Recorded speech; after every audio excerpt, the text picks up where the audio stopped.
Bueno, buenas noches a quienes nos acompañan desde España y buenas tardes a nuestros oyentes en Nicaragua de Radio Católica El Esplendor de la Verdad y Radio Fe. Hoy tenemos una charla muy interesante y muy importante, el Santo Sudario de Oviedo, y nuestro invitado es don Jorge Manuel Rodríguez Almenar. Él es profesor de la Facultad de Derecho de la Universidad de Valencia, licenciado en Derecho y doctor en Historia del Arte por la Universidad de Valencia y presidente del Centro Español de Sindonología. Así que, don Jorge, muchísimas gracias por su tiempo y empezamos cuando quiera. Bueno, pues muy bien, pues muchas gracias. Vamos a meternos en materia. Como se ha dicho, el Centro Español de Sindología es una asociación cultural sin ánimo de lucro que tiene como objeto el estudio de la síndone. Y síndone es la palabra que en griego utilizan los evangelistas para hablar de la sábana santa. Pero nosotros, desde el año 94, es que ampliamos nuestro objetivo, pues tratamos también otras reliquias que nos lleven a Jesús. Es decir, eso es la exigencia es que se puedan estudiar científicamente y que efectivamente nos hablen de Jesús de Nazaret, que es el que realmente nos importa. Bueno, esta charla yo suelo llamarla el Santo Sudario de Oviedo. Ya digo, la inmensa mayoría de la población no sabe esto, o sea que si los que nos están oyendo o nos están viendo, espero que nos puedan ver luego en YouTube, porque si no, muchas de las cosas que voy a decir, si no se ven, va a ser difícil que se entiendan, ¿no? Pero bueno, yo voy a hacerlo como si ustedes vieran las imágenes que yo estoy poniendo todo el rato, pero ya digo, lo que les recomiendo es que se unan luego al enlace y vean la charla con imágenes, porque si no va a ser difícil que entiendan muchas de las cosas que voy a decir. Pues bien, digo, esta charla yo la suelo llamar el Santo Sudario de Oviedo, clave de la autenticidad de la sábana santa, porque efectivamente, pues como vamos a ver, es una reliquia complementaria a la sábana santa. Y lo primero que habrá que aclarar es precisamente la terminología, ¿eh? Es decir, porque los evangelios se habla de una sábana y de un sudario, pero depende de las traducciones, que las traducciones a veces son malísimas. Desgraciadamente hay una confusión ahí, porque se habla de la sábana, se le llama sudario, cuando sudarión en griego no es sudario en español, es decir, no es una mortaja. Entonces, cuidado, porque lo primero es decir, bueno, ¿qué dicen los evangelistas sobre la terminología, ¿no? Bueno, Mateo, Marcos y Lucas, que son los tres evangelios sinópticos, que es decir, sinóptico quiere decir paralelo, que se pueden ver en paralelo, porque son casi iguales, aunque tienen diferencias importantes. Pues Mateo, Marcos y Lucas dicen que Jesús que José de Arimatea descolgó a Jesús y lo envolvió en una síndone. La palabra que utiliza es síndone, que es sábana en griego, ¿eh? Es un lienzo. Por eso es erróneo utilizar la expresión manto o cosas así, que a veces se utiliza. Eso es una barbaridad. Un manto es una cosa completamente distinta. Es una síndone, es decir, una sábana, un lienzo. Literalmente significa lienzo de lino.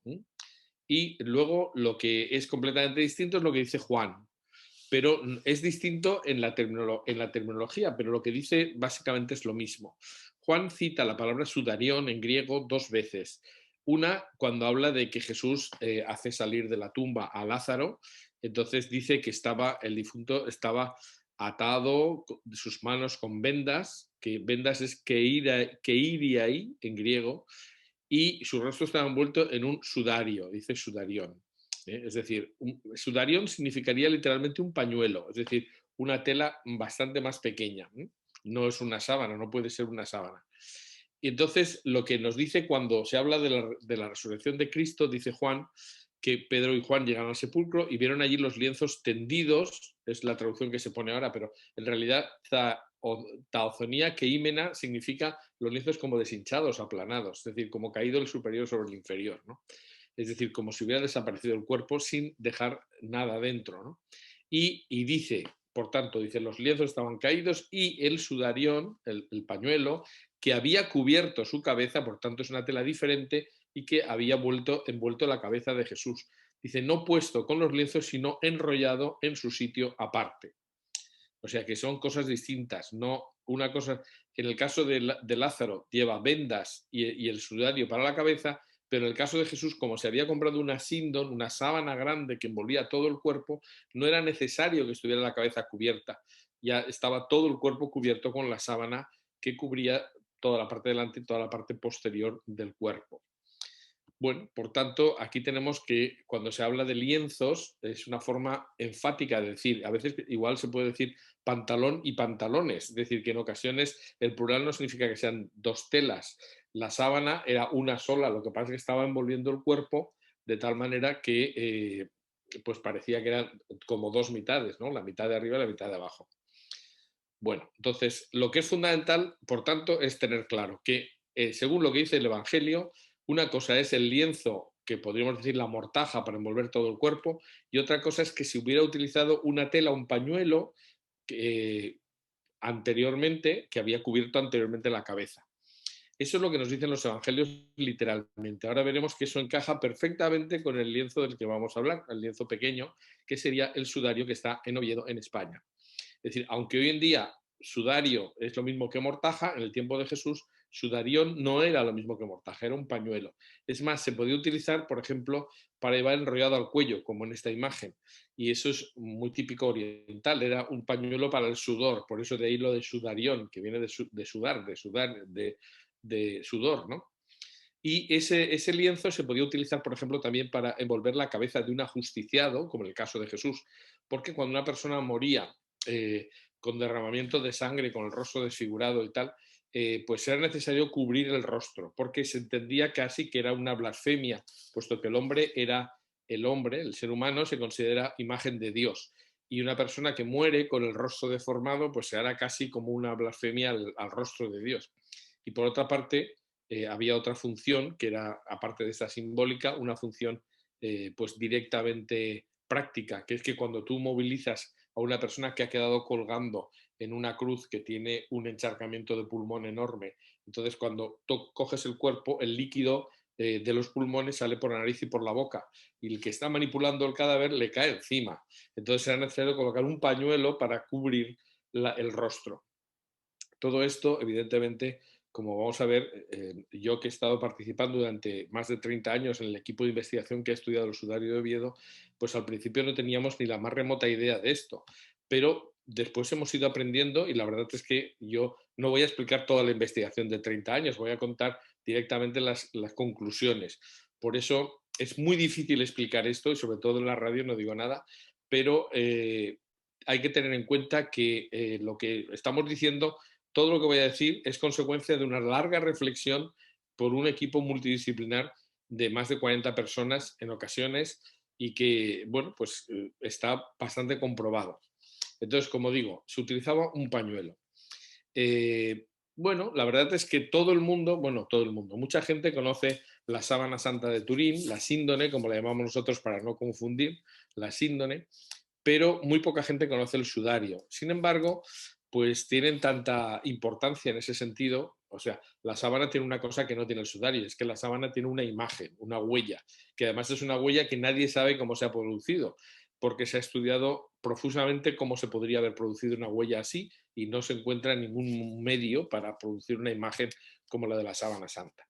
Sin embargo, el sudario pues, es una tela sucia, manchada y arrugada, que sin aparentemente no tiene ningún valor, pero los estudios que se han hecho lo que demuestran es que se puede decir que no hay, o sea, que hay una coincidencia de todas las heridas, como vamos a ver, según la investigación nuestra, de todas las heridas que se ven en el rostro, en toda la cabeza y el rostro de la sábana santa, coinciden con las del pañuelo, este sudario que envolvió la cabeza de Cristo.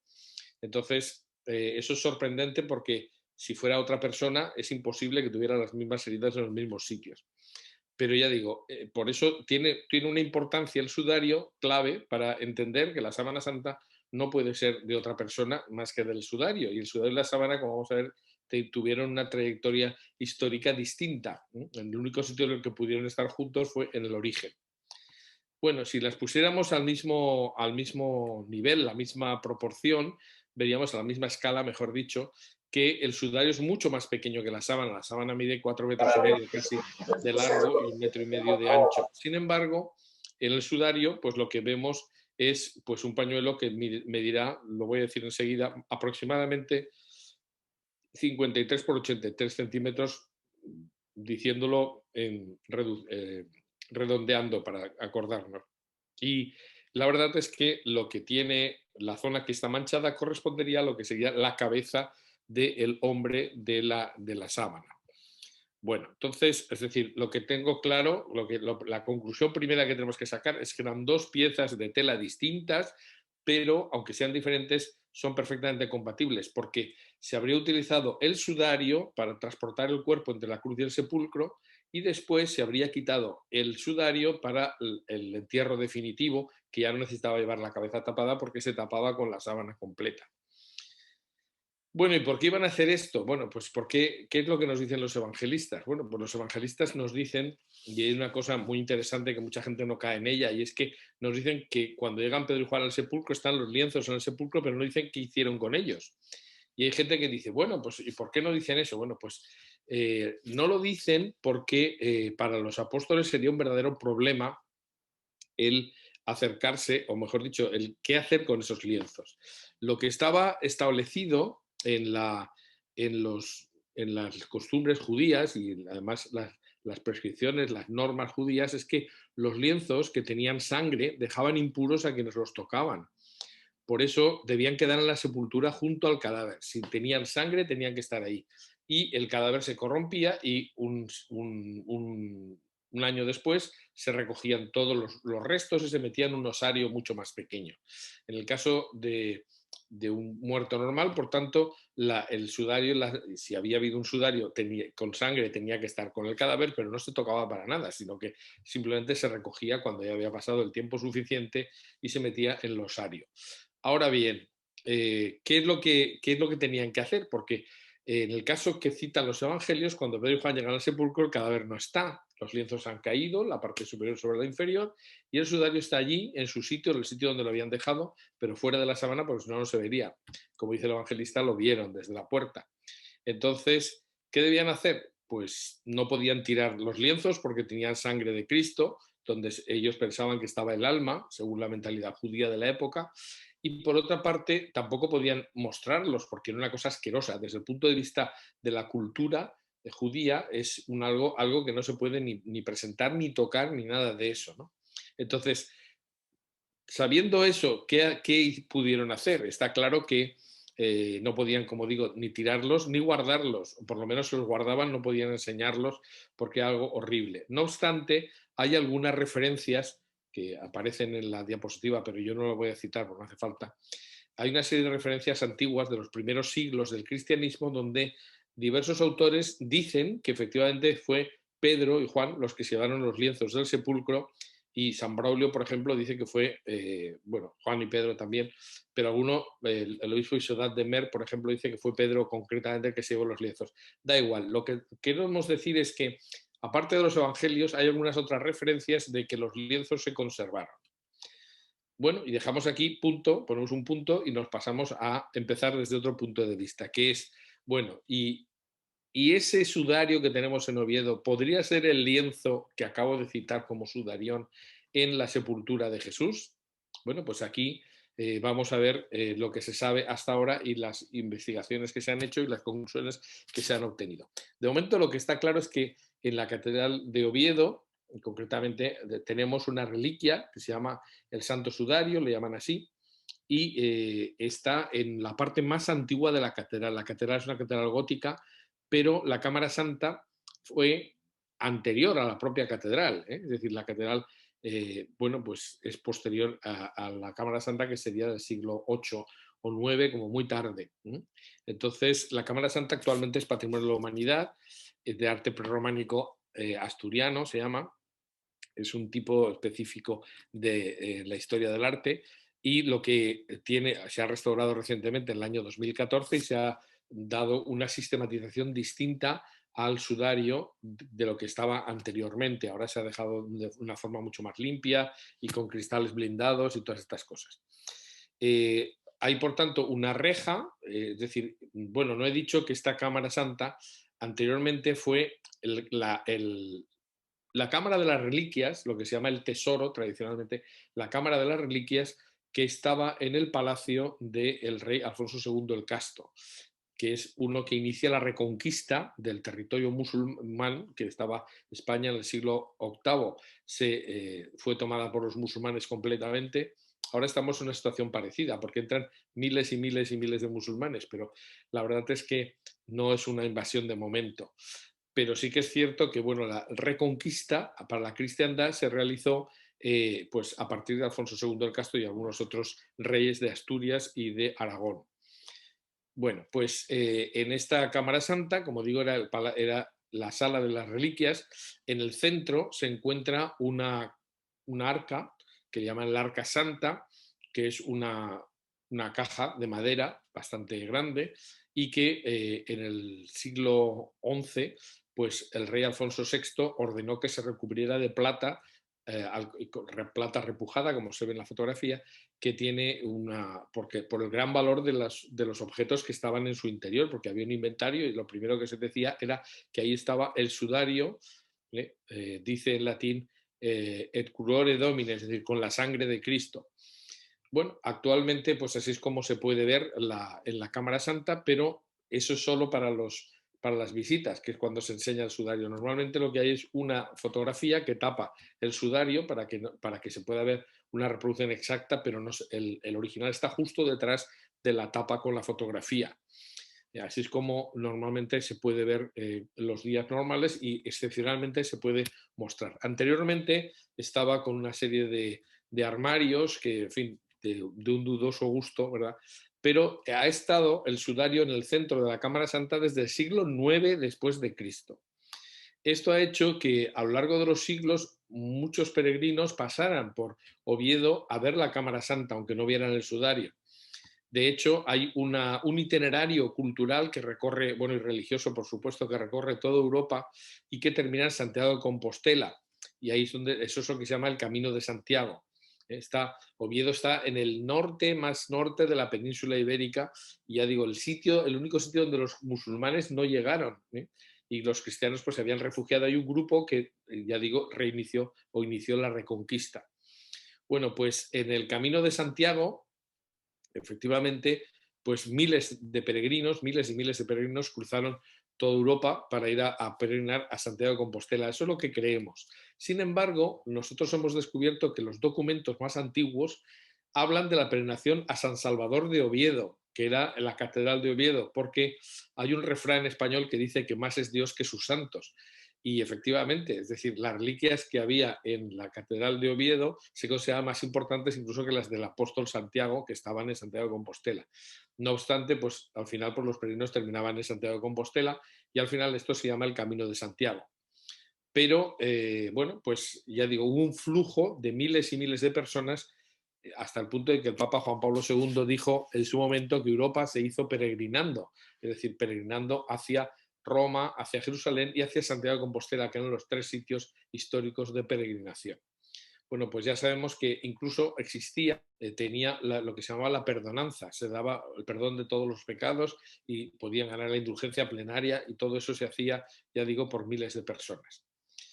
Y entonces en el centro de toda esa veneración nos encontramos el sudario. Esta es una fotografía insólita que no tenemos más que nosotros, los investigadores, porque una de las cosas que tuvimos que hacer fue descoser el sudario del bastidor donde estaba cosido y le quitamos el marco y todos los aditamentos y nos quedamos con lo que estamos viendo aquí, que es un lienzo, como he dicho antes, sin ningún valor material aparente y es aparentemente una tela sucia, manchada y arrugada. Si no fuera porque se atribuye a Jesucristo, no tendría ningún valor y no tiene ningún sentido que estuviera en una catedral si efectivamente esto fuera así, es decir, por su valor material o por su belleza no hay nada que ver ahí, ¿no? Bueno, sin embargo, pues vamos a ir empezando a colocar piezas en el puzzle que vamos a hacer a lo largo de esta charla, ¿no? En primer lugar, hay que decir que el Arca Santa, ya he dicho, se recubrió de plata en el siglo XI y se le dio pues, una apariencia hermosa, pero antes de eso simplemente era un cajón, una caja grande. Pero esa caja se llama Arca Santa porque se supone que hizo un traslado desde Jerusalén hasta España. Concretamente, la referencia más antigua a la existencia de un sudario nos la dan, diferente de la síndone, nos la dan en el año 570 después de Cristo los peregrinos de Piacenza. Hay un manuscrito que se llama de San Antonino Mártir, que fue escrito por estos peregrinos que nos afirman que junto al Jordán, no muy lejos de donde el Señor fue bautizado y del monasterio de San Juan, dice, hay una cueva que dispone de celdas para 7 vírgenes. En el texto son vírgenes hombres, es decir, que se trata de monjes. Se dice que allí se conserva el sudario que estuvo sobre la cabeza del Señor. Queda claro que se refiere al lienzo que cubrió su cabeza, que es lo que dice el evangelista Juan. En esta zona, en la que algunos hemos tenido la suerte de estar, pues efectivamente abundaban los anacoretas, es decir, gente que se retiraba al desierto y vivía en cuevas. Pero sabemos que el año 614 ahí hubo una verdadera masacre, porque los persas llegaron arrasando y asesinando a todos los monjes que había allí. Incluso tenemos una vitrina que tenemos aquí con huesos de estos mártires, porque eran mártires, que se encuentra, se puede ver incluso allí. Actualmente esto está en Jordania, porque Jesús fue bautizado al otro lado del Jordán, es decir, en lo que es hoy día Jordania.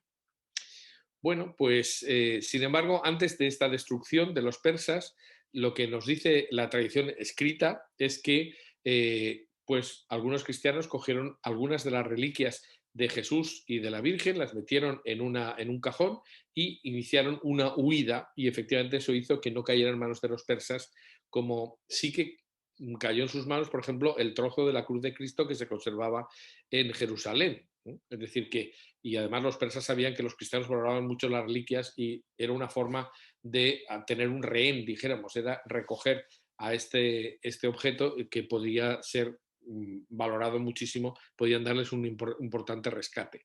Pero efectivamente esto no ocurrió porque el sudario con el arca de las reliquias salió de Tierra Santa, parece ser que recaló en Alejandría, que también era colonia bizantina, y cruzó todo el Mediterráneo hasta Cartago Nova, que es actualmente la que se llama Cartagena, pero no Cartagena de Indias, Cartagena de España, ¿no? Que era el nombre que tenía. Cartagena en el siglo VI era el puerto más importante de todo el Mediterráneo. Y era colonia bizantina también, es decir, España en ese momento estaba, bueno, se había culminado, bueno, se iba avanzando en la reconquista de los musulmanes, pero había, bueno, pues se colocaron los visigodos como los nuevos señores de España, ¿no? Lógicamente, pues estos visigodos no eran, venían de fuera del Imperio Romano, entonces Cartagena y la zona próxima, pues era una pequeña colonia de los bizantinos, es decir, de los romanos orientales que habían retenido todavía esa parte de la península, igual que el sur estaba en manos de los musulmanes todavía. Bueno, pues efectivamente esa arca con reliquias llega a Cartagena y ¿qué hacen los cristianos? La llevan a el señor de Cartagena, el señor bizantino. Pero en ese momento, ya justo durante este tiempo, los bizantinos también habían tomado Cartagena, pero el hijo del señor de Cartagena, del duque de Cartagena, era San Isidoro. Realmente tuvo 3 hermanos más santos. Está San Isidoro, San Leandro, etcétera, no lo voy a citar ahora. Pero San Isidoro fue un gran monje, pero un obispo, que tomó la decisión de, bueno, ya que nos han conquistado los visigodos, lo que hay que hacer es hacerlos católicos. Y fue el ideólogo de la monarquía visigoda. Por eso cuando el arca con las reliquias llega a Cartagena y se lo llevan a él, que estaba de obispo de Sevilla, decide que lo mejor es que se lleve a Toledo, que era entonces la capital de esa España, que luego fue España imperial, ¿no?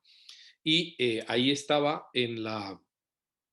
se llevó porque se quería que participara en la consagración de los reyes visigodos.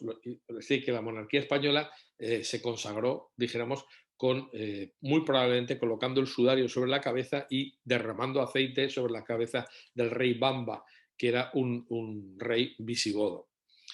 Cuando los musulmanes empiezan a correr hacia el norte de la península, entonces los cristianos se van refugiando, como he dicho, en Oviedo, y entonces se llevan consigo todas las reliquias que pueden, incluso las del propio San Isidoro, que está enterrado en León, en el norte, en vez de en el sur. Entonces, efectivamente, pues ese refugio de los cristianos en Oviedo sirvió para que ahí se pusieran a salvo esas reliquias que servían para legitimar la monarquía visigoda. En existe cerca de Oviedo un lugar que se llama el Monsacro, que es la montaña sagrada de Asturias, cuya capital es Oviedo, que tiene un pozo que, según la tradición, es el lugar donde se guardó el arca antes de que se construyera el palacio de Alfonso II y se iniciara la reconquista de todo esto, ¿no?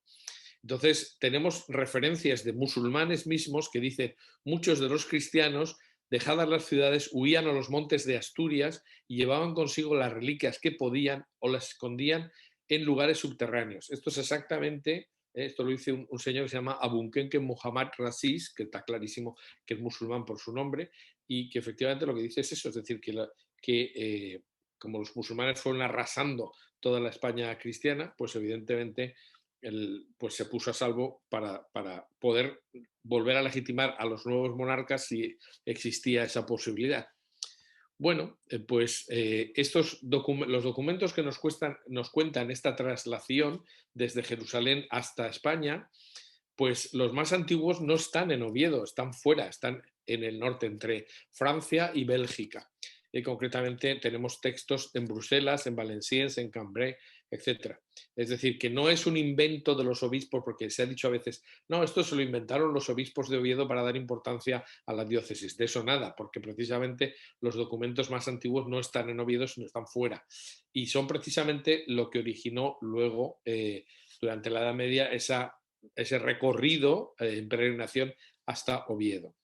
Hasta el año 2014 el sudario se mostraba así, es decir, el obispo cogía esa especie de cuadro enmarcado y bendecía con él al público, al pueblo fiel. Desde el año 2014 la bendición ha sido sustituida por una ostensión, como la sábana santa. Se coloca. Eso ha sido culpa nuestra, porque los investigadores le dijimos al arzobispo que, mire, es decir, el sudario no está en las mejores condiciones. Para moverlo le tiraban una tela que golpeaba, una especie de cortina que golpeaba, y iban cayendo partículas porque no había ningún tipo de cristal ni de nada que protegiera la tela misma. Y entonces, pues bueno, conseguimos que se colocara dentro de una urna de cristal con un aire controlado, un gas controlado, para que no se produzcan microorganismos que se coman los restos que pueden existir en el sudario, que eso puede ocurrir, es decir, los hongos pueden acabar con todos los restos orgánicos que haya en el lienzo. Bueno, pues todo ese tipo de cosas se ha ido consiguiendo poco a poco. Bueno, el sudario se muestra solamente 3 veces al año, que son el Viernes Santo, por motivos obvios, y luego el 14 y el 21 de septiembre. El 14 porque es el inicio de la octava de la Santa Cruz, y el 21 de septiembre porque es el último día. Entonces, bueno, en esos días la catedral se llena, viene gente de todas partes del mundo, ahora no, por la pandemia, lógicamente, pero la verdad es que eso es una verdadera conmoción. Hasta el punto de que hay gente que considera que el día último de la octava, que es San Mateo, dice: pues será el patrón de Oviedo. Pues no tiene nada que ver. Simplemente es que es el último día de la bendición con el sudario y de la perdonanza, es decir, de la posibilidad de ganar el jubileo. Bien, pues esto es más o menos lo que nos dice la historia. Pasamos a otro aspecto, ¿no? Bueno, pero esto es lo que nos dice la historia, pero ¿qué podemos decir respecto de los estudios científicos? ¿Cuándo se ha estudiado el sudario? ¿Por qué? Bueno, pues hay que decir que el pionero fue un monseñor, que fue Monseñor Giulio Ricci, que era un gran investigador de Roma, concretamente, sobre la sábana santa, y él buscaba pues un lienzo, porque claro, él leía lo que decían los evangelios y decía que había 2 telas, o sea, aparte de la sábana habría un sudarión. Entonces, él no sabía que existía en Oviedo, España, porque estuvo bastante oculto durante tiempo, ¿no? Se conocía en España, pero no muy internacionalmente.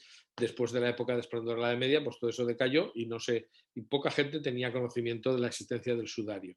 Entonces, Monseñor Ricci, que era un monseñor que trabajaba en el Vaticano, se presentó en 1977 en la Cámara Santa y pidió permiso, le enseñaron el sudario, incluso le dejaron cortar un trocito que se lo llevó, y hay una esquina que falta precisamente porque eso se lo llevó él para poderlo estudiar.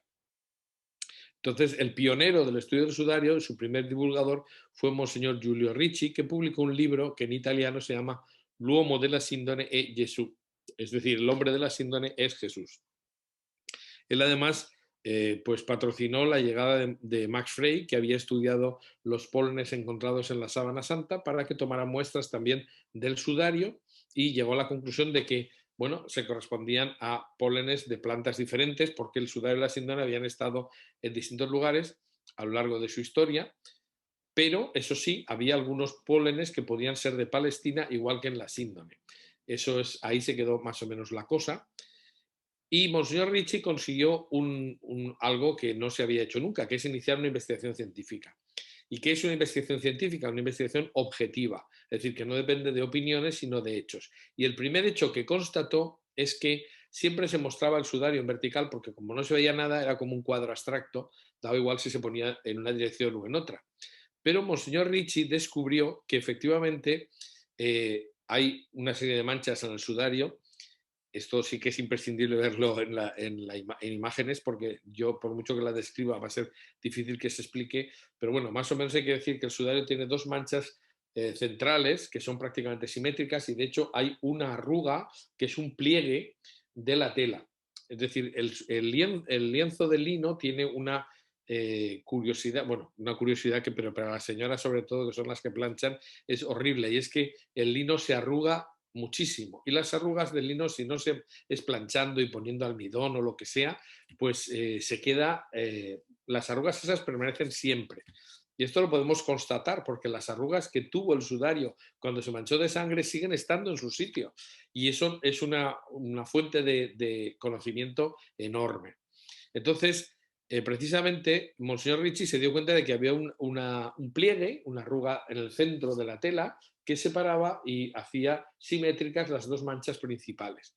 Estas dos manchas principales pues tienen una parte superior, dijéramos, como una especie de mancha más suave, luego hay una parte central con unas manchas mucho más oscuras, y luego hay como un círculo que casi está cerrado, pero todavía en un caso, en una de las manchas más cerrado que en el otro, pero esas dos manchas principales que son simétricas, pues prácticamente podemos ver que se pueden superponer, pero de la manera correspondiente. Es decir, si doblamos el sudario por ese pliegue, pues una mancha encajaría sobre la otra prácticamente. Eso quiere decir que el sudario se manchó estando doblado por ese punto el sudario. Entonces, claro, empezó Ricci, además midió las manchas principales, ya digo, simétricas, y entonces se dio cuenta de que tienen el tamaño exacto de del mismo rostro de la sábana santa. Su frase histórica fue 23,4 exacto la síndrome, que dijo en italiano, ¿no? Es decir, para él le sorprendió porque lo que se veía como mancha principal doble, es decir, doble por haberse manchado estando plegado el lienzo, se correspondía a la zona de un rostro. Y eso es exactamente lo que tendría que ser, porque se supone que este lienzo se habría colocado sobre la cabeza de Jesús en el transporte entre la cruz y el sepulcro. Bueno, y ahí se quedó la cosa de Monseñor Ricci, porque no pudo hacer mucho más. Sin embargo, curiosamente, esto publica el libro El hombre de la síndrome de Jesús en el año 85, y el año 87 se crea en Valencia, España, el Centro Español de Sindonología. Y entonces éramos un grupo de chavales, de chicos jóvenes, chicos y chicas, claro, que estábamos interesados por el tema de las reliquias, y que pensábamos que era increíble que cuando se habla de las reliquias todo el mundo da opiniones sin tener ni idea. Y entonces, bueno, pues se estaba produciendo un boom, realmente se estaba empezando a conocer la sábana santa por las investigaciones realizadas por el equipo norteamericano Sturp, y pues bueno, y se estaba viendo que lo que la tradición decía tenía un fundamento histórico y científico muy importante. Bueno, pues nosotros queríamos hacer algo parecido con el sudario y nos presentamos en Oviedo. La verdad es que hoy día, pues si lo piensas, pues de que fuimos bastante osados, pero sí que es verdad que íbamos pues con elementos importantes de lo que iba a ser el equipo de investigación. Llevábamos nada menos que miembros del laboratorio científico central de Iberdrola, que es la empresa, una de las empresas más importantes eléctricas en España. Entonces, Hidroeléctrica Española, que se llamaba entonces, luego se llamó Iberdrola, pues la verdad es que tenía muchísimos medios técnicos porque hacían centrales nucleares, en fin, tenían un laboratorio científico importante, microscopios electrónicos. Entonces, pues claro, nos presentamos con gente que podían empezar la investigación, Y aquí vemos una fotografía con don Gabino Díaz Merchán, que era presidente entonces de la Conferencia Episcopal Española y era el arzobispo de Oviedo.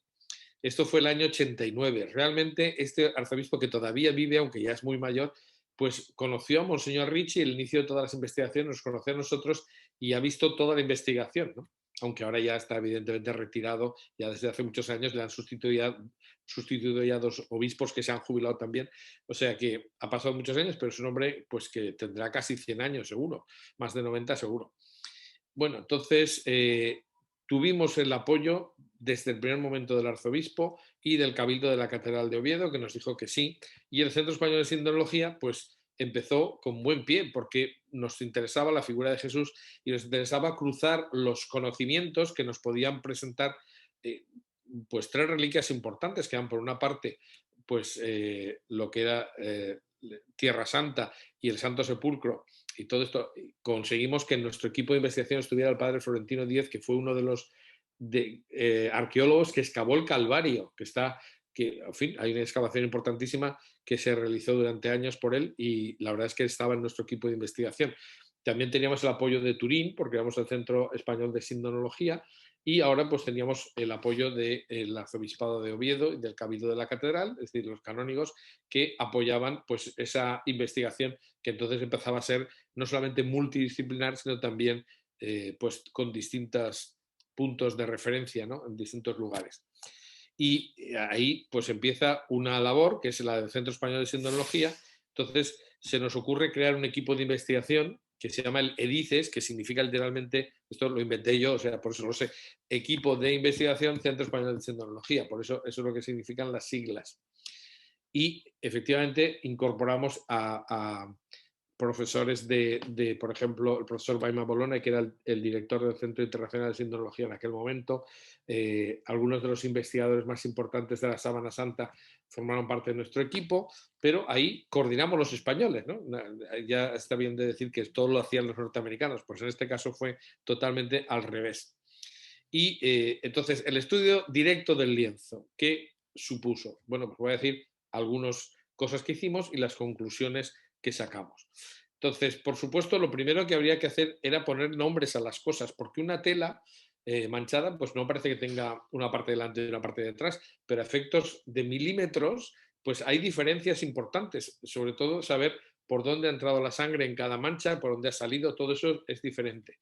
Entonces, la parte que cuando nosotros llegamos y descosimos la tela estaba visible, le llamamos anverso, y la parte una vez descosido el lienzo del bastidor y quitado el marco, pues efectivamente al resto, es decir, la parte que estaba detrás, tocando el forro, le llamamos reverso. Esto fue lo primero que hicimos, colocar nombres. También tomamos medidas. Yo antes he dicho 53 por 83, pero es una medida que dábamos aproximada. Concretamente, las medidas de sudario son 85,5 por 52,6 centímetros. Es decir, es una tela pues, que no llega a 1 metro de ancha y pues poco más de medio metro de alta. Es grande, pero lo suficiente como para poder envolver una cabeza, pero poco más. Es decir, evidentemente, como se ve en la fotografía, pues da para poco más, ¿no? Bueno, entonces, ¿qué cosas se hicieron? Pues se hicieron muchísimas. Empezando por ver que el tejido era un tejido hilado y tejido a mano, que es muy regular, es decir, los hilos, algunos son finísimos y otros son realmente muy gordos y no pasa nada porque no había entonces, es decir, esto no, o sea, no había un control de calidad, ¿no?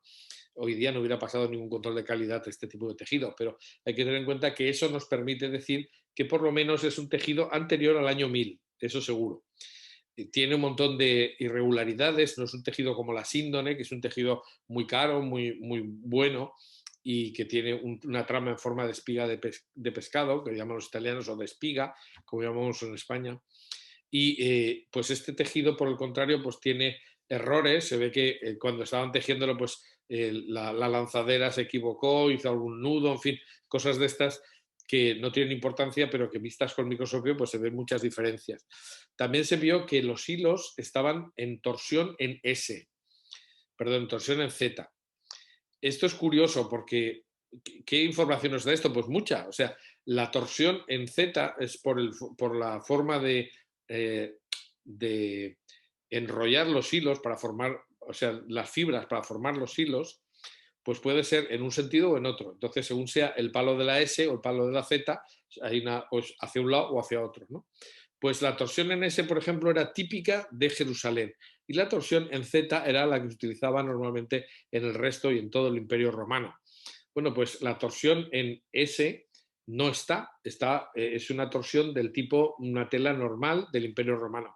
Aunque, ya lo adelanto, sin embargo, hay unos silvanes que sí que tienen una torsión en S, lo cual hace pensar que esos silvanes se colocaron en Jerusalén o en Palestina. Pero de momento era una tela, de momento hasta que no lo encontramos eso, pues era una tela normal que del imperio de eso, el primer milenio.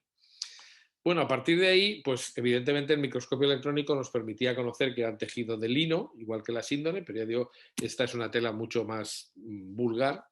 Se hicieron fotografías con luz visible, con luz infrarroja, con ultravioleta, se grabó y se tomó toda la documentación que se pudo, se hicieron fotografías con luz transversal, lo cual yo recuerdo, porque estaba allí presente, como he estado casi todo el tiempo, pues el estupor que causó, porque viendo las manchas que se ven supuestamente de sangre del sudario, pues son como de café con leche, es decir, son como unas manchas deslavadas, es decir, no se ve un rojo muy fuerte, pero al colocar una luz transversal, pues se veía muchísimo las manchas de color rojo, incluso zonas que parecían que no estaban manchadas, saltaban a simple vista y nos dejó bastante impactados.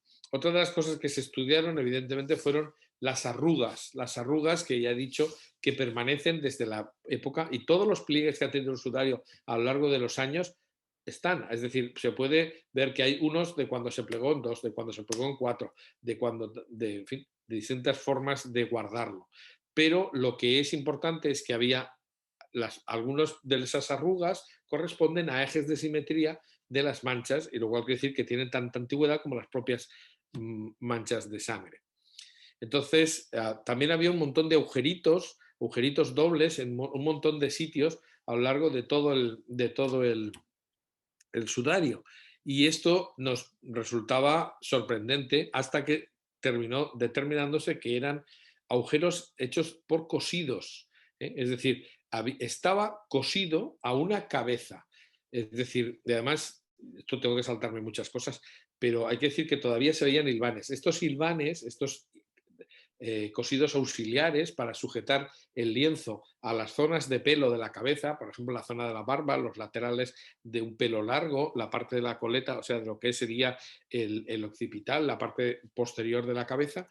Todo eso, pues está claro que indicaba, nos costó mucho, pero se determinó que efectivamente es que estuvo cosido a las zonas de pelo. Y además, esto fue muy importante porque según en el momento en que los forenses determinaron dónde estaba la nariz y la boca y los signos de los labios y todo eso, colocado el sudario sobre una cabeza en esos sitios, las zonas donde aparecían los silvanes eran las zonas donde había pelo, que se puede coser una tela, efectivamente, cuando el pelo está sucio y además hay sangre que hace pues, que esté como acartonado, ¿no? Que tenga un suficiente volumen como para poder coser.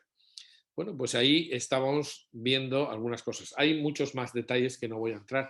Por ejemplo, pues hay desgarros, porque al sudario le ha pasado de todo. Una de las cosas que pasó es que en la Revolución de Asturias, en el año 1934, los revolucionarios, que eran los comunistas, socialistas en fin, y bueno, la extrema izquierda y la izquierda masónica española, que intentó dar un golpe de Estado contra la República, antes de que lo diera Franco en el sentido contrario, pues concretamente en el año 34 volaron la Cámara Santa, es decir, y se dedicaron a hacer puntería con la aguja gótica de la catedral, en fin, una serie de barbaridades gordísimas.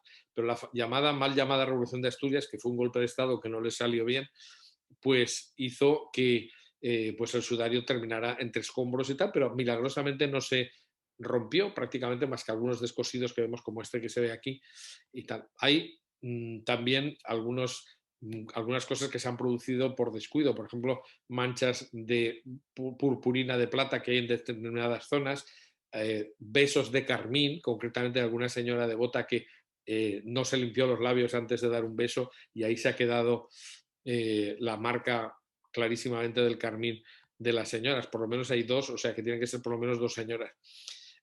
La sonda de vacío que utilizamos nos permitió tomar muestras del polvo y también del polen, que tenemos muchísimo, de la superficie del sudario y que está catalogado para que se pueda utilizar en cualquier momento.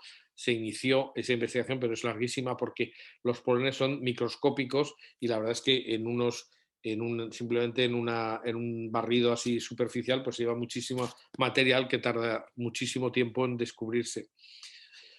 Bueno, pues efectivamente, como digo, hay restos de la Revolución de Asturias, incluso se encontró pólvora de la voladura de toda la Cámara Santa y, en fin, de cómo quedó toda la zona de la catedral durante la Revolución. Se encontró el microscopio electrónico de barrido, nos permitió descubrir una gran cantidad de granos de polen, pero, bueno, ahora diremos alguna cosa sobre ellos, pero lo que es interesante es que en las zonas donde había sangre había unos acúmulos como pues apelotonamientos o algo así, aglomeraciones de partículas de resina, de aloe y bálsamo de estoraque. El estoraque es la mirra que se utilizaba en Jerusalén y por tanto la mirra y el aloe que estaban presentes en la sepultura de Jesús también estaban presentes en el sudario, lo cual nos hace indicar que es una pieza que se ha utilizado en un entierro al estilo judío, porque se utilizaron ungüentos exactamente como se hacía en el tiempo de Jesús. Pero evidentemente lo más importante era descubrir la sangre, es decir, ¿hay sangre, no hay sangre, qué tipo de sangre, cómo? En fin, el estudio hematológico forense lo dirigió en los primeros años el doctor Villalain, que en paz descanse, ha fallecido hace unos meses, y no, yo creo que poco más de un año. Entonces, con su equipo de la Cátedra de Medicina Legal de la Universidad Complutense de Madrid, primero, y luego con la Universidad de Valencia, pues dirigió un estudio completo. Actualmente es el director, el profesor Sánchez Hermosilla, que ha sido nombrado vicepresidente de investigación del Centro Español de Tecnología hace unos días, pero que es médico forense, profesor de antropología y genética de la Universidad Católica de Murcia, etcétera, etcétera. Y ha continuado pues ampliando los estudios del doctor Villalain. Entonces, a partir de ahí, ¿qué conclusiones podemos sacar sobre la sangre, que es lo importante? Lo primero es que efectivamente recordamos que hay un anverso y un reverso y que las manchas de sangre no son iguales, aunque sean casi iguales, hay algunas diferencias que nos permiten, por ejemplo, identificar cómo ha estado colocado el sudario sobre ese supuesto foco, que sería la nariz y la boca y algunas otras zonas de la cabeza. Y bueno, pues claro, si se coloca una tela encima, pues hace de filtro. Entonces quedan los coágulos de sangre, quedan en la parte que ha habido contacto con la carne o con el pelo o con lo que sea, mientras que en la parte externa, dijéramos, de ese envoltorio, pues la mancha que está filtrada sale con mucho más ancha, o sea, se ve una mancha más grande y sin embargo no tiene coágulos de sangre que se han quedado en las capas anteriores. Entonces, efectivamente, a partir del eje de simetría de las manchas principales, pues se distinguió entre anverso, derecha, izquierda, etcétera. Pues no vamos a complicarnos la vida. Simplemente decir que donde la zona que había tocado la mancha principal importante, sobre todo estaba en el reverso izquierda, porque el reverso izquierda es la zona, hay manchas que se corresponden a la nuca y manchas que corresponden al rostro. Entonces estaba envolviendo la cabeza. Ahora veremos cómo se hizo, ¿no? Entonces, efectivamente, Monseñor Ricci se equivocó porque él cogió las fotografías y había visto el pliegue, pero se equivocó cuando dobló la foto, lo dobló al revés. Entonces, pues colocó el reverso derecha sobre el reverso izquierda cuando eran los puntos que tenían que estar más alejados. Entonces, a partir de ahí, pues claro, él no podía entender que había manchas no simétricas en una zona que no le encajaban, ¿no? Se equivocó, pero por eso no pudo entender por qué las manchas que estaban ahí, que nosotros hemos identificado como las que están en la nuca, pues eso, es decir, no pudo hacerlo porque lo dobló al revés. Bueno, entonces, a partir de ahí, el primer hallazgo que hizo ya nuestro equipo de investigación fue conocer el orden real de formación de las manchas principales. Y efectivamente, ahí de dentro a fuera de la cabeza, pues teníamos el reverso izquierda, el anverso derecha, el anverso izquierda y el reverso derecha. Bueno, es un lío, pero en las fotografías se puede ver un poquito mejor. Es decir, que la salida de líquido más importante se produjo estando el lienzo, como digo, doblado casi por la mitad, no por la mitad del todo. y efectivamente un estudio pormenorizado de los coágulos de sangre nos permitió conocer el orden de formación de las manchas. De tal manera que las 4 manchas principales, es decir, 2 en el anverso y 2 en el reverso, pues se puede ver que pues unas eran las que se habían producido por contacto y las otras por capilaridad y por contacto entre sí. Entonces, a partir de ahí, bueno, pues había que estudiar esas manchas principales, las manchas simétricas que están en el centro de la tela, eran las primeras que se estudiaron y se trataba de investigar, pues o contestar 3 preguntas. Si era sangre, de qué especie de sangre, si era humana o no, y de quién podría ser. Desde luego, lo de que es sangre quedó clarísimo, sobre todo porque el microscopio electrónico nos permitió conocer la existencia de glóbulos rojos y que evidentemente pues eso ya no puede ser otra cosa, ¿no? Y bueno, hay que tener en cuenta para los que están viendo es que estos glóbulos rojos podrían ser de Jesucristo, ¿eh?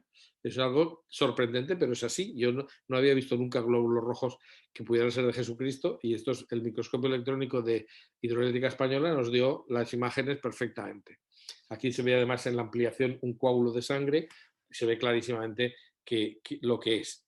Además, todas las reacciones químicas que se utilizan para determinar qué sangre dieron positivo, y además se pudo determinar que era sangre humana a través de los antígenos. Ahora que está tan de moda lo de las pruebas de antígenos, bueno, pues los antígenos nos permitieron conocer que efectivamente era inmunoglobulina humana y además del grupo AB, que es el mismo grupo que la sábana santa. Hubo que repetir varias veces esta determinación porque la contaminación puede hacer un falso AB. La tendencia es a eso. Pero se pudo confirmar, no voy a dar los detalles, pero se pudo confirmar que es el mismo grupo sanguíneo que la sábana santa y que algún otro milagro eucarístico que hay por ahí. Además, no solamente esto lo hizo el Centro Español de Tecnología y le dice, sino que se comprobó en Roma y en Turín por 2 eminentes científicos de las universidades correspondientes, el profesor Carlo Goldoni y el profesor Baima Bolone, que hicieron determinaciones y concretaron efectivamente el mismo grupo sanguíneo. Lo que pasa es que cuando ves las fotografías del sudario a simple vista, pues como he dicho, las manchas no se ven rojas, se ven una mancha, pues un marrón pues clarito, color café con leche más o menos, y bueno, pues eso quiere decir que la mancha estaba diluida, había sangre con algo más. Entonces, el equipo del doctor Villalain hizo más de 3.200 manchas de control con distintas diluciones y pudo determinar que efectivamente había lo que forma las manchas es sangre, una parte de sangre con 6 de líquido pulmonar, es decir, 1 a 6. Y esto lo que nos indica es que ese líquido, efectivamente, como cabría esperar, puesto que suponíamos que teníamos los agujeros de la nariz y la boca en el lugar de las manchas centrales, dentro de las manchas simétricas, pues esto tendría que tener líquido del pulmón. Y efectivamente, porque la muerte de Cristo supuso que debió existir un encharcamiento pulmonar enorme. Y bueno, pues eso es lo que estamos viendo, lo que estábamos comprobando. En cuanto a la determinación del ADN, hubiera sido muy interesante, pero la verdad es que no se consiguió hacer una determinación de ADN, solamente se encontró un fragmento de ADN mitocondrial que se encuentra no en el núcleo de la célula, sino en el citoplasma. Es decir, si pensamos que una célula es, imaginémonos un huevo de gallina, es decir, abierto, pues el citoplasma es la clara y el núcleo es la yema. Pues si se hubiera podido conseguir ADN del núcleo, se tendría mucha más información, pero se encontró ADN de la clara, dijéramos, es decir, y concretamente de las mitocondrias, que son como los pulmones de la célula. Bueno, pues la verdad es que lo que se encontró fue un fragmento de ADN muy poco frecuente, solo tiene algo así como el 10% de la población mundial o menos. Sí, ahora estoy diciéndolo de memoria, pero bueno, no sé si es exactamente esa cifra, pero es muy poco frecuente y se ve que es un ADN muy antiguo que que se ha degradado muchísimo, que tiene, por tanto, ha modificado ácidos nucleicos, o sea, una serie de cosas que hacen que sea prácticamente imposible poder identificar mucho más. Pero la verdad es que si se pudiera comparar ADN, por ejemplo, de la sábana santa con el ADN del sudario y tuviéramos la casualidad de que diera en la misma secuencia, porque esto es como, nos contaron, mira, esto es como tener el Quijote, 500 páginas, ¿verdad? Y hemos encontrado 2 páginas. Podemos encontrar otro libro que no sepamos si es el Quijote y decir que es el mismo. Hombre, si encontramos las dos mismas páginas, sí, pero si resulta que no tenemos más que dos páginas y en otro sitio encontramos otras dos, pues evidentemente si no son las mismas no podemos compararlo, a no ser que conozcamos el Quijote, ¿no? Pero como no tenemos el ADN completo de Jesucristo en ningún sitio, pues lógicamente pues se puede hacer una comparación, pero no sabemos si se podrá obtener nada, ¿no?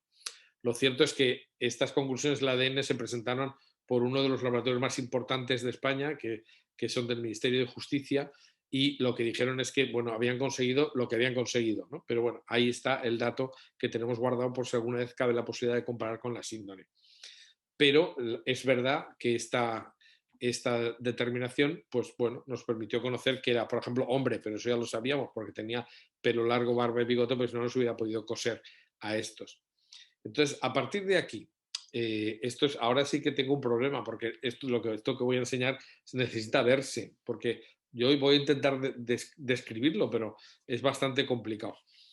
¿Qué es lo que vamos a hacer? Pues vamos a ponerle nombre al resto de las manchas. Hemos visto antes que había unas manchas principales que eran simétricas y he dicho que había una parte más clara arriba y una especie de círculo bajo, y en el medio pues hay lo que se llaman las manchas, esas manchas principales los podemos distinguir entre lo que es la mancha de fondo, la más suave, que está, digamos, recubriendo prácticamente toda la cabeza, toda la cara.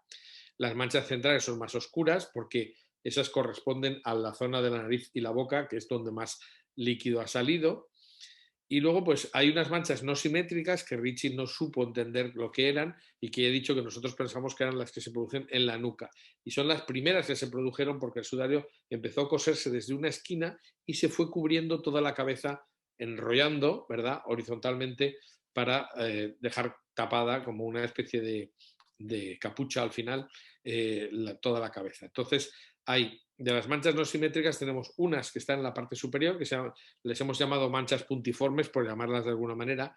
Hay otras que están más o menos a la altura media, que se llamarían manchas en alas de mariposa, le hemos puesto ese nombre. Y pues luego hay una mancha última, dijéramos, en la esquina inferior izquierda del sudario, visto como lo estamos viendo, que sería la que llamamos la mancha de la esquina de Ricci, porque ahí es donde el monseñor Ricci cortó un trocito para llevárselo a Roma. Hay otras muchas manchas que yo no voy a explicar, que son pues la mancha difusa, la mancha del acordeón, les pusimos nombre a todas. Y pues algunas complementarias que también nos demuestran, por ejemplo, que se ve, estuvo remetido el sudario a la altura del cuello más o menos y se ve la clavícula, en fin, algunos restos interesantes de manchas, ¿no? Entonces, entrando ya en lo que son las manchas principales, que son, de momento nos olvidamos de todas las demás, hemos dicho esas, las manchas principales, las que son simétricas, que están más o menos en el centro con ese eje de simetría del pliegue, pues tenemos la mancha de fondo, que es, dijéramos, la que cubre toda la cara, más o menos, y el grupo de manchas centrales que están correspondiendo a la nariz y la boca. Por supuesto, todo esto es compatible con el tamaño de un rostro humano, pero hay que verlo no en dos dimensiones, porque lógicamente el sudario estaba colocado sobre una cabeza que tenía relieve, por tanto tenía la nariz saliente y la boca entrante, cosas así. Entonces se hicieron muchas pruebas con voluntarios, sobre todo voluntarias que tenían el pelo largo, y sobre todo las hijas de algunos de los investigadores que se convirtieron en verdaderas profesionales de esto ya. Y a partir de un determinado momento, que es cuando empieza la investigación a encajar todo, es cuando, como he dicho antes, se descubren que hay unos agujeros, o sea, se notan los contornos de los agujeros de la nariz y la zona del labio superior y el labio inferior. Entonces, a partir de ese momento empezó a encajar todo. Incluso en la zona de la nariz aparecía una arruga que cuando se coloca un voluntario una tela en el mismo sitio, aparece en el mismo sitio también la arruga. O sea, eso nos dejaba claro que había un saliente que era la nariz que estaba ahí en medio. Evidentemente, como digo, si tú colocas una tela sobre un rostro en 3 dimensiones y ahora estás viendo el sudario extendido, pues lógicamente la mancha crece, dijéramos, porque todo lo que son los pliegues de la nariz, de la boca, etcétera, cuando se estiran crece, dijéramos, crece la superficie. Es decir, la tela estirada ocupa mucho más que la tela colocada apretada sobre la cara. Bueno, entonces, pues claro, eso supone que hay que tener en cuenta esas deformaciones, pero que son las naturales y lógicas. Bueno, lo que es la mancha de fondo, se descubrió, por ejemplo, que bueno, estaba saliendo desde el agujero de la nariz, por ejemplo, mojaba la frente supuesta y la barba. Eso es imposible, porque en una sola posición, dijéramos, el líquido cae hacia abajo o hacia arriba, pero no hacia las dos direcciones. Se pudo comprobar experimentalmente que esto nos indicaba que en un momento determinado ese cuerpo que tendría colocado el sudario estando en vertical, pues se habría probablemente al desmontar la cruz tirado hacia adelante y entonces el líquido, al estar los agujeros de nariz más altos tocando el suelo que la propia frente, había subido parte del líquido que había manchado la frente. Todo esto se hizo experimentalmente, pero indicaba que había dos posiciones sucesivas para manchar toda la superficie más amplia del sudario. Esas manchas principales, pues ya he dicho antes que son más extensas según vas de dentro a fuera de la tela. Y efectivamente, pues eso es lo que correspondía, por lo cual indicaba que la cabeza estaba ligeramente inclinada hacia adelante cuando se colocó por primera vez el sudario doblado en la zona del rostro. En cuanto a las manchas centrales, pues simplemente dentro de esas manchas principales, la zona más oscura, simplemente es porque hay salidas sucesivas de líquido. No es que sea una sangre más oscura, sino que sale en diversas salidas sucesivas y efectivamente pues el líquido tiene la misma dilución, pero se va sumando, entonces visualmente se ve una zona más oscura. Pero incluso se sabía de salida en salida de líquido que había pasado un tiempo porque se había secado parcialmente la primera mancha cuando se produjo la segunda. Por tanto, esa especie de frontera que aparece, en la que se ve en la fotografía, pues nos permitía conocer dentro de la misma superficie húmeda, pues establecer lapsos de tiempo entre las salidas sucesivas. De hecho, se ha hecho una cronología de lo que pudo ser desde el momento en que muere supuestamente Jesús hasta que se le entierra, los movimientos que se hacen en el cuerpo según el líquido que va saliendo. Es decir, nos da una pista y cuánto tiene que pasar entre una mancha y la siguiente para que se seque parcialmente, pues nos permite pensar que, suponiendo, por ejemplo, que Jesús hubiera muerto a las 3 de la tarde, pues se tarda más de 3 horas en dejar el cuerpo ya fijo en el sepulcro. Es decir, que habrían acabado pues, sobre las 6 de la tarde. Hay que tener en cuenta que en nuestra hipótesis, en el momento en que Jesús muere, se le cubre la cabeza para poder mover el cuerpo sin mancharse y entonces se descuelga y se deja en el suelo hasta que se levanta el cadáver, que eso es una cosa que los jueces hacen hoy en día, pero que sabemos que pasó también en el caso de Jesús, porque se fue a pedir a Pilato permiso para enterrarlo. Es decir, que ahí pasaron por lo menos 3/4 de hora y eso es lo que nos da prácticamente las manchas del sudario, por ejemplo. Entonces también se han identificado una serie de manchas que intentan cerrar, se ven marcas de dedos que intentan cerrar la salida de líquido, cosa que haría un judío, porque para ellos, como digo, en la sangre está el alma. Entonces, claro, ver a una persona sangrando era como una persona perdiendo el alma. Intentaban mantenerla dentro del cuerpo porque tendría que estar para el día de la resurrección. Eso es el pensamiento general de un judío del tiempo de Jesús.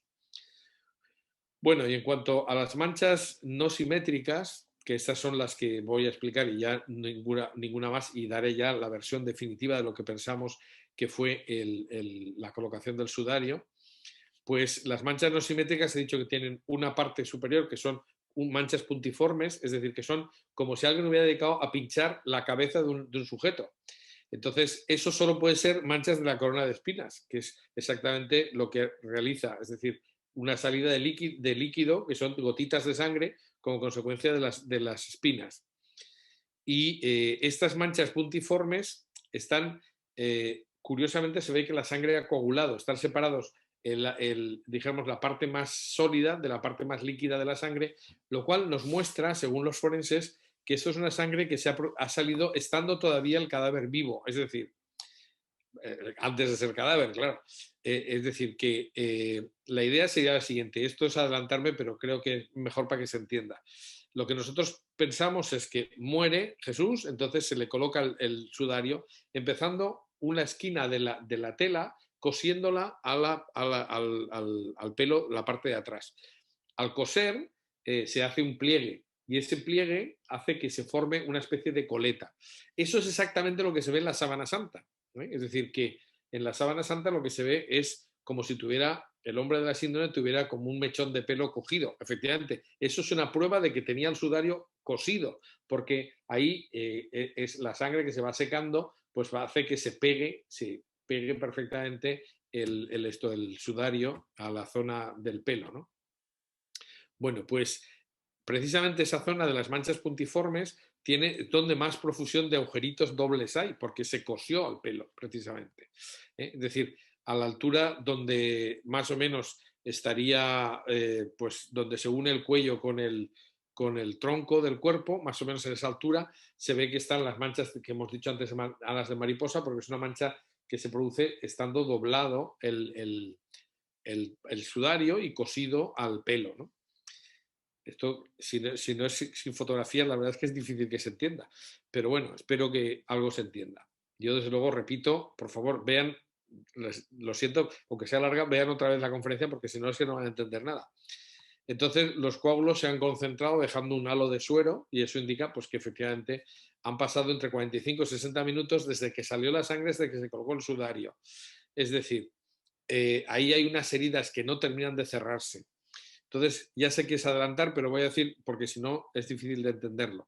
¿Qué es lo que pasa ahí? Bueno, pues suponemos que Jesús no tenía la cruz en la corona de espinas, no tenía la corona de espinas en la cruz, pero aunque las heridas que produjo la corona de espinas, que eran una barbaridad, que cubrían todo el cuero cabelludo, se fueron secando y cerrando, las de la nuca no, porque para respirar en la cruz tenía que golpear la parte de la nuca contra el palo horizontal o vertical de la cruz, y eso hacía que se reabrieran. Por tanto, estuvo saliendo sangre, no en gran profusión, pero estuvo saliendo sangre durante todo el tiempo que estuvo en la cruz.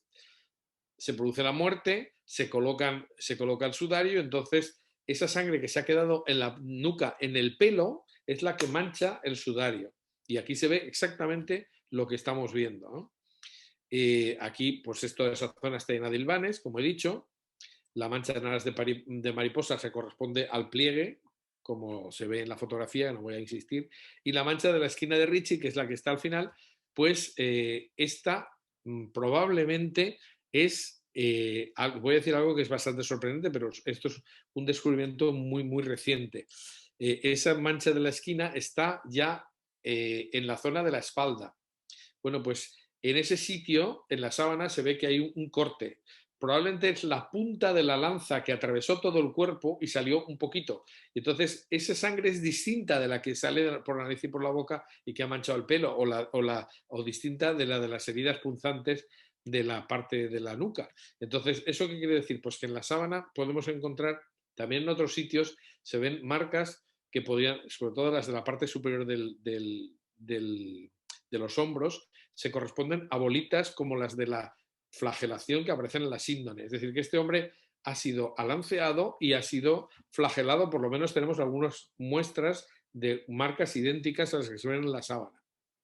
Bueno, luego hay otras muchas manchas que ya digo, estas no voy a entrar porque sería absurdo y además, pues, en fin, hay lo que llamamos manchas complementarias que son, pues eso sería muy excesivo explicarlas. Aquí aparece, por ejemplo, las zonas donde se ve la clavícula, pero bueno. Lo que sí que es importante es que hemos identificado pues, una serie de manchas por dónde ha entrado la sangre en cada una de ellas, en la tela, cómo se han producido, etc. Y claro, lo que nos interesa, y es lo que vamos a ver para el final, es, y todas esas manchas están indicándonos heridas. Todas esas heridas tendrían que estar las mismas en la sábana santa, en el mismo sitio, porque lo único que tenemos de Jesús que podemos comparar es la sábana de Turín, ¿no? Pues esto es lo que hemos estado publicando en nuestras publicaciones. Algunas cosas no están publicadas todavía, pero bueno, poco a poco se va haciendo una difusión. Entonces, vamos a la reconstrucción de los hechos y la comparación con la síndrome para terminar. Entonces, por supuesto, lo primero que hay que decir es que la posición de los cabellos del hombre de la sábana santa se corresponde o se explica porque tuvo un sudario, que es lo que dice el Evangelio, que se había utilizado un sudario sobre su cabeza antes del entierro, es decir, desde la cruz al sepulcro. Y además pensamos que se colocó el sudario en 3 posiciones sucesivas. Es decir, en primer lugar, pues la primera posición es cogiendo una esquina del sudario al pelo, es decir, se va cosiendo y entonces se empieza a envolver la cabeza desde la parte izquierda de la cabeza hasta la oreja derecha y ahí se pone doble. Se pone doble, entonces está doble por la parte de delante y simple por la parte de atrás. Esa es la primera posición del lienzo. Es decir, se empieza cosiendo por detrás, se cubre todo el rostro, se llega hasta la oreja derecha y ahí se dobla hacia atrás, es decir, para poner doble la zona de la cara. Bueno, esto tiene sentido porque así nos encaja todo. Las heridas puntiformes, los agujeritos, la mancha en alas de mariposa, la mancha de la esquina, todo está en su sitio. La posición de la cabeza tiene que estar inclinada hacia adelante, pero está caída. Es decir, una vez, esto se coloca cuando se supone que el cuerpo ha muerto y está hundido entre los brazos. Está la cabeza hundida entre los brazos. Entonces, las manchas principales dobles, todo encaja. Todo esto es una hipótesis que nos encaja perfectamente. Lo que ocurre es qué pasa entre la oreja derecha y la nuca. Hay una zona donde no está cubierta, no hay cubierto la cabeza con el sudario. Bueno, esto, según nuestras investigaciones, parece claro que la cabeza está inclinada hacia adelante 70 grados y 20 grados a la derecha, porque eso lo sabemos porque el líquido sigue la ley de la gravedad y marca la línea recta. Y efectivamente, bueno, pues lo que nos indica es que la cabeza estaba apoyada sobre el brazo derecho. Y entonces ese brazo derecho, lógicamente, impide que se pueda dar la vuelta completa a la cabeza mientras tenga los brazos hacia arriba. Y suponemos, porque así es como se hacía, que se desmonta la cruz golpeando el palo horizontal que sale del encaje que tenía el vertical y entonces se tira el cuerpo hacia adelante. Bueno, pues estando todavía clavadas las manos, es decir, luego se quitan las manos y todavía se puede dar completamente toda la vuelta a la cabeza con el sudario, pero inicialmente no. Y el momento ese de mover el cuerpo es precisamente el que más peligro hay de que uno se manche porque salga el líquido de los pulmones, porque al apretar el cuerpo hace como si fuera una esponja, sale el líquido. Bueno, entonces tenemos sangre diluida de 1 a 6, gota a gota, durante 15 minutos, estando el cuerpo todavía colgado de la cruz, y a partir de ahí después se deja unos 45 minutos en el suelo. Pero para que la cabeza esté inclinada de esta manera tiene que tener los brazos hacia arriba, pero no uno, sino dos. Y además un apoyo en los pies, porque si no, la cabeza quedaría justo en el centro de los dos brazos. Entonces, tiene que tener un apoyo en los pies para que el cuerpo gire directamente hacia uno de los lados, ¿no? Caiga hacia un lado. Bueno, pues todo eso lo que nos permite los forenses es decir que el cuerpo estaba en la posición que se corresponde exactamente a un crucificado.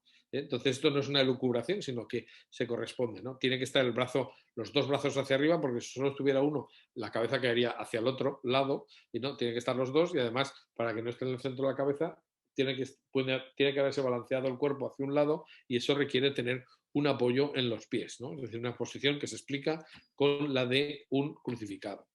Entonces, en este momento, pues ya he dicho, primero, cuando se coloca estando todavía en la cruz montada, pues el líquido sale por la nariz y por la boca y se produce la parte inferior de la mancha principal. Y esa, pues es una salida de un líquido suave, con poca sangre de momento, porque todavía está en vertical el cuerpo, y cuando deja de estar en vertical, sino que se desmonta el palo horizontal de la cruz y el cuerpo gira hacia adelante, se tira hacia el suelo, entonces sale el líquido que sube por la nariz hasta manchar la frente. Entonces cuando se produce la parte superior de las manchas principales.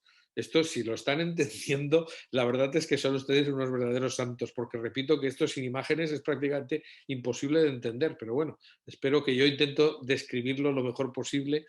Pero en fin, si pueden verlo, muchísimo mejor, porque si no, no lo van a entender del todo. Entonces, bueno, pues eso qué quiere decir, que la mancha de fondo de toda la cara se produce en dos momentos. Primero, estando colgado en la cruz y después cuando está en el suelo. Incluso es una cosa curiosa que se ha encontrado en la punta de la nariz, en la parte externa del sudario, se ha encontrado tierra que tiene la misma composición que la de Jerusalén, que es la misma que tiene la sábana santa en el mismo sitio, lo cual es interesantísimo porque, claro, eso es un punto de referencia enorme. Entonces, bueno, pues ahí todo esto se ha comprobado experimentalmente, no lo puedo detallar mucho, pero es así. Entonces, después se supone que se traslada el cuerpo hacia el lugar de la sepultura, se van colocando manos intentando que no salga el líquido por la nariz y por la boca, y cuando es posible, porque se han bajado los brazos, se termina de dar completamente la vuelta, es decir, se desdobla ese sudario que estaba doble en la parte del rostro, pues se desdobla y cubre completamente, se hace como una capucha que envuelve toda la cabeza, y se cose por detrás, no se cose, se sujeta haciendo un nudo. ¿Eso cómo lo sabemos? Pues porque el sudario tiene, bueno, esto es lo que acabo de decir, pero con una pequeña animación, ¿no? Es decir, se cubre toda la cabeza, esa zona que había quedado sin cubrir de la oreja derecha hacia la nuca, pues ya queda cubierta y entonces se acoge con un nudo.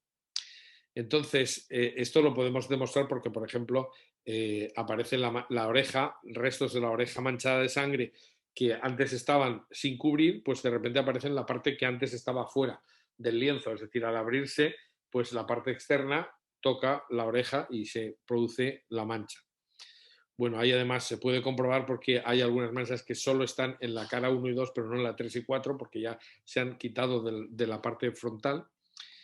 Y el nudo lo podemos demostrar porque al deshacer el nudo que hemos visto en la fotografía que se utilizó con la voluntaria, pues al deshacerlo se ve que igual que en el sudario aparece una serie de arrugas que van hacia la esquina.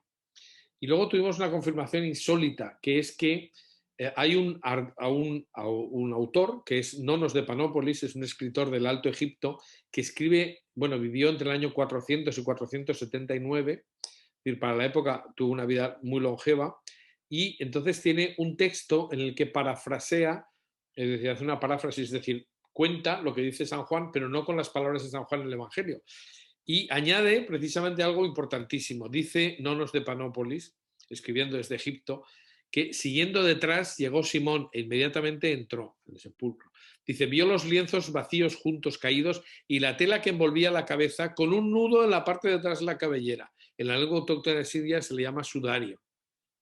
Es impresionante porque hay un escritor del siglo V que nos dice que había un sudario en la parte de atrás de la cabellera, pero eso nosotros lo vimos primero en el sudario y luego descubrimos el texto.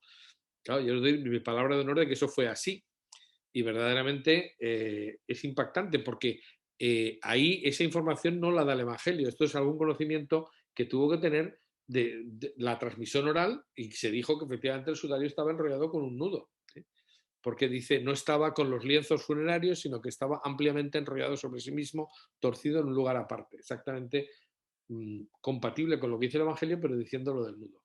Y la última posición es sencillamente decir que cuando el cuerpo se mete dentro de la sábana y se saca el sudario, se le quita simplemente tirando del nudo hacia arriba, por eso el nudo se quedó, es decir, se rompen los hilvanes y se tira del nudo hacia arriba, pues se quita esa especie de capucha y se queda en su sitio, pero aparte, es decir, fuera de la sábana.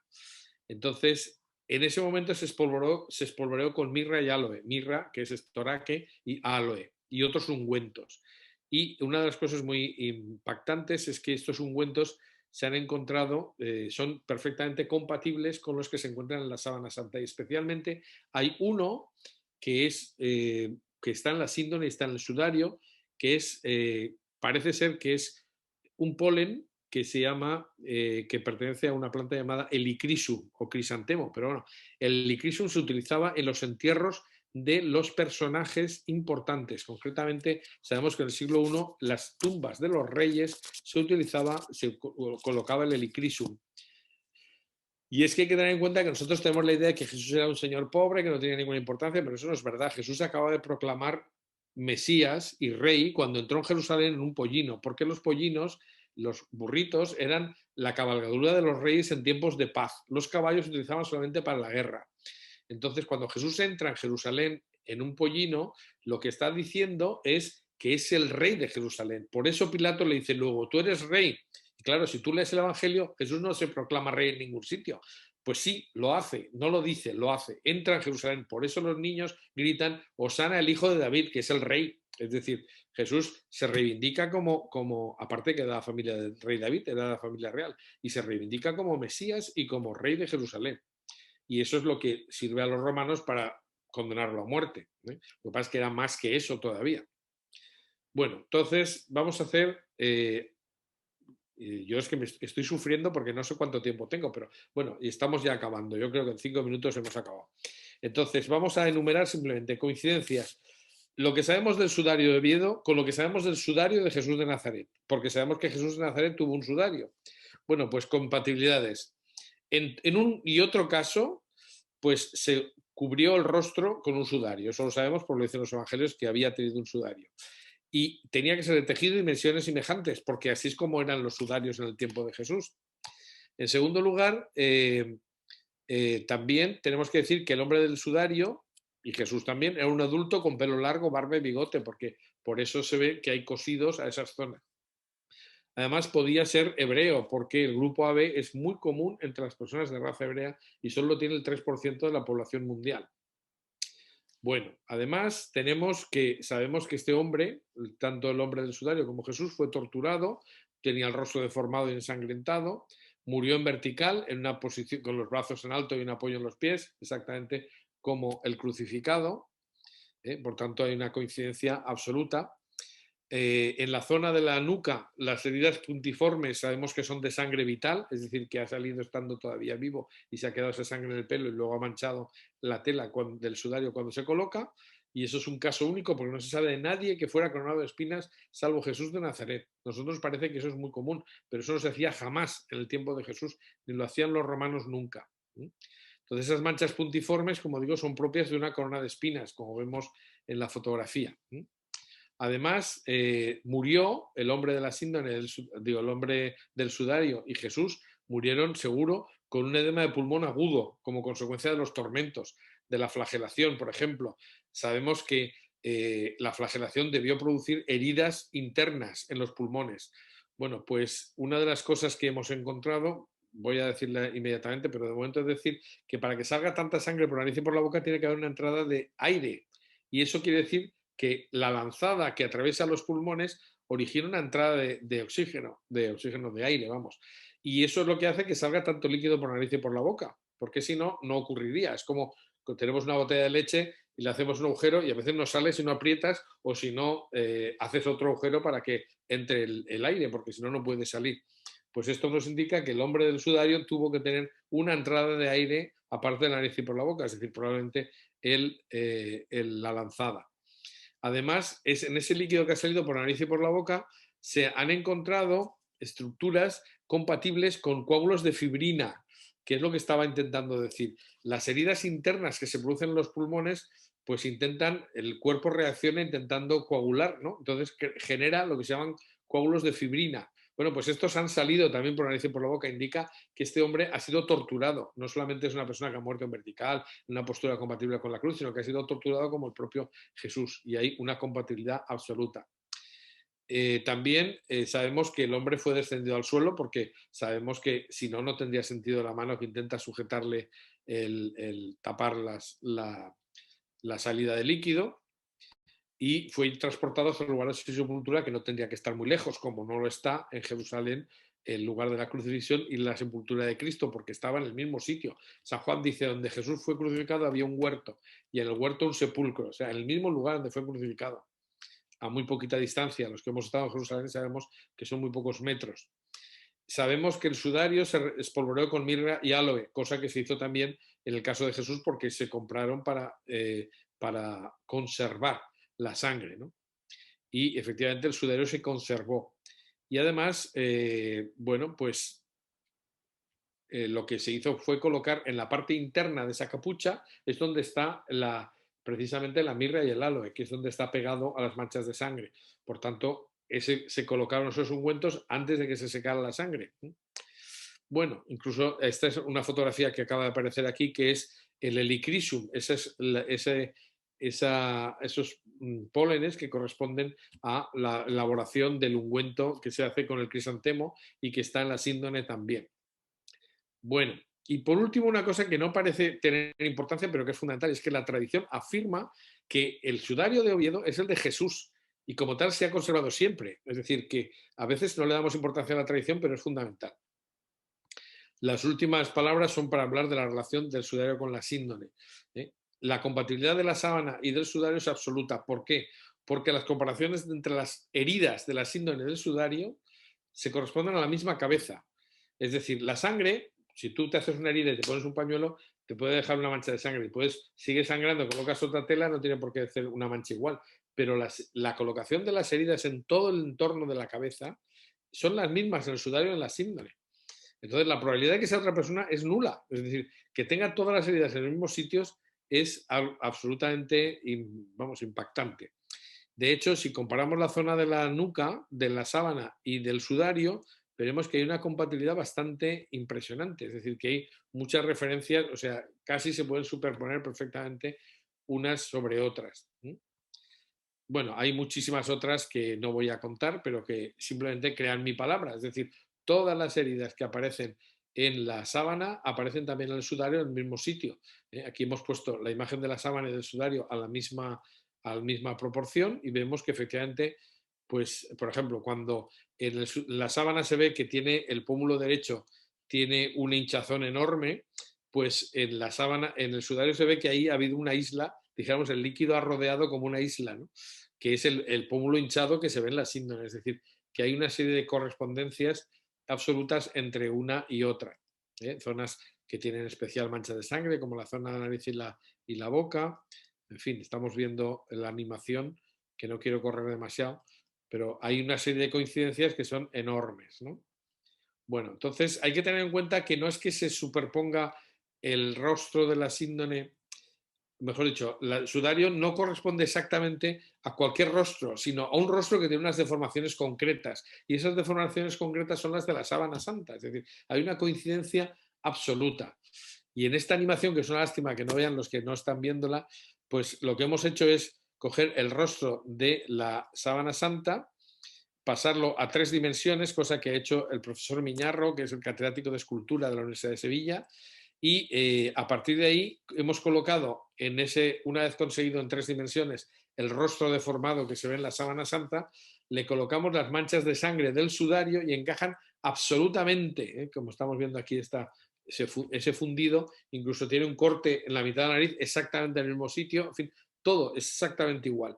Entonces, en el sudario no hay una cara, pero colocado las manchas del sudario sobre el rostro en 3 dimensiones de la sábana santa, cosa que ha hecho el escultor Miñarro, la verdad es que nos da una coincidencia absoluta.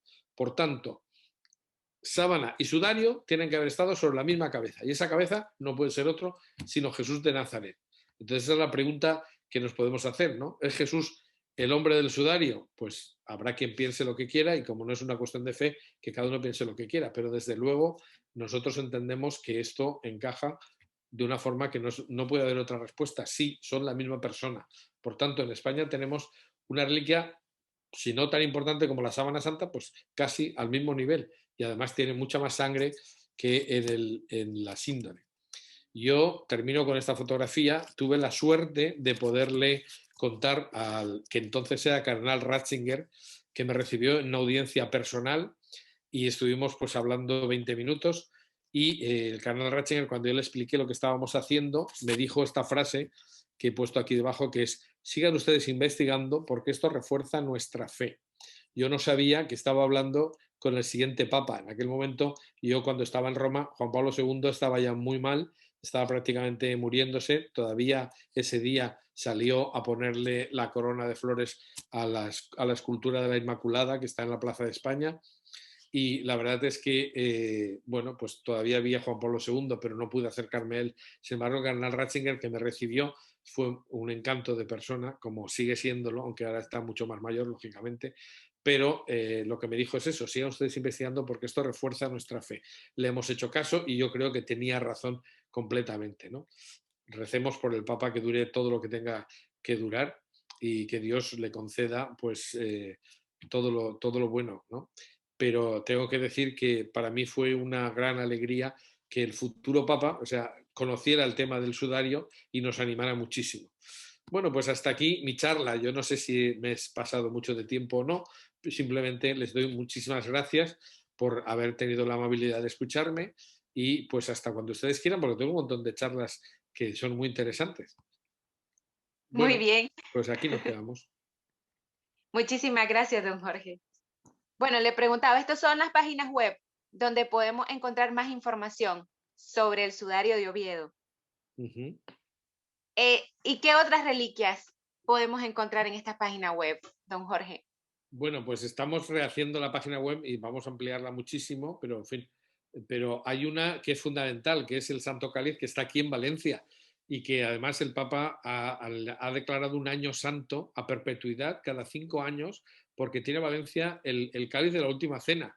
Y de eso no se sabe nada, desgraciadamente, porque los valencianos somos una panda de borricos que hacemos todo lo posible para que nadie conozca nada nuestro. Así como hay pueblos que son muy orgullosos de su pasado y tal, los valencianos hacemos todo lo contrario para que nadie lo sepa. Pero bueno, los dos papas que han venido a Valencia han celebrado con el Santo Cáliz. Hay una tradición multisecular, se han descubierto un montón de cosas. Dentro de unos días vamos a tener un congreso científico internacional que será por internet, pero bueno, al que todo el mundo se puede conectar si quiere, y que, bueno, pues hablaremos de muchas cosas sobre el Santo Cáliz. Pues esa es una maravillosa conferencia que se puede dar, porque además el cáliz nos da también mucha información de la Eucaristía, ¿eh? Y bueno, pues nada, Excelente. eso, cuando ustedes quieran se la doy. Claro que sí. ¿Y dónde podemos encontrar sus conferencias completas? ¿Tienen un canal de YouTube? Sí, lo que pasa es que ahora mismo está colocado en uno que es provisional, entonces no sé qué decirles. A ver, está colocado porque el que me ha estado grabando las charlas tiene una página y de momento las ha subido a su propia página. Y entonces no sé cuánto tiempo durará esto, pero hay que buscar algo así como apologistas católicos y luego poner algo más. Por ejemplo, Rodríguez, que es mi apellido, doctor Rodríguez, o Sábana Santa, algo así, y sale una. Entonces, en cuanto cojan una de estas charlas, pues pueden, una vez la tengan localizada, en la misma página están todas las demás, hay bastantes. Hay Muy bien. como 38 conferencias. Apologistas católicos. Eso es. Muy bien. Momentáneamente los buscamos ahí. Sí, y luego con el tiempo se pondrán también, por lo menos el enlace en nuestra página web, que es donde tiene que estar, que es linteum.com. Excelente. Y la última pregunta, de tantas que teníamos, pero bueno. Vimos en una de las fotografías al padre Jorge Loring. ¿Cuál fue el Sí, papel del sacerdote Loring en toda esta investigación? eso es una buena pregunta, porque yo voy a decir algo que no sé si es políticamente correcto, pero yo soy muy políticamente incorrecto. Y es que una de las cosas que hemos aprendido cuando hay una relación con una catedral es que tienes que llevar siempre a un cura y a un extranjero, porque si no, a los laicos no nos hacen ni caso. Y entonces, el cura que conocían era el padre Loring, o sea que nos hizo un poco de introductor de embajadores. Luego estuvo el primer viaje, luego en los siguientes nos acompañaba el padre Carreira, que era cura y extranjero, con lo cual estupendo, porque el padre Carreira ya tenían las dos cosas en uno, y era profesor de la Universidad de Washington, la Universidad de Cleveland, físico, astrofísico, metafísico, era un verdadero genio. Es una verdadera lástima que haya muerto, porque era un hombre con una claridad de ideas impresionante, y además, como era astrónomo, pues tenía un equipo fotográfico fantástico, que es lo que nos sirvió para hacer algunas fotografías. El padre Loring vino el primer viaje, llegó a la conclusión de que el Soler y la Sindón eran lo mismo, pero cuando no podíamos asegurarlo ni nada, lo dijo absolutamente convencido en sus libros, y además dijo que yo que soy investigador, pero bueno, o sea, de eso nada, él vino simplemente para lo que tenía que venir. Pero en fin, el padre Loring era un hombre muy, muy famoso, pero también muy campechano. Bueno, no sé, tenía una forma de ser muy curiosa y nos caía Muy muy bien. bien. Muy bien, don Jorge. Muchísimas gracias por esta charla. Quedamos pendientes con la charla del cáliz. La tendremos próximamente, claro que sí. Y Pues seguimos en contacto, don Jorge. Muchísimas gracias por su tiempo. de nada, no hay de qué. Muchas gracias a ustedes. Muy bien. Hasta luego. Adiós.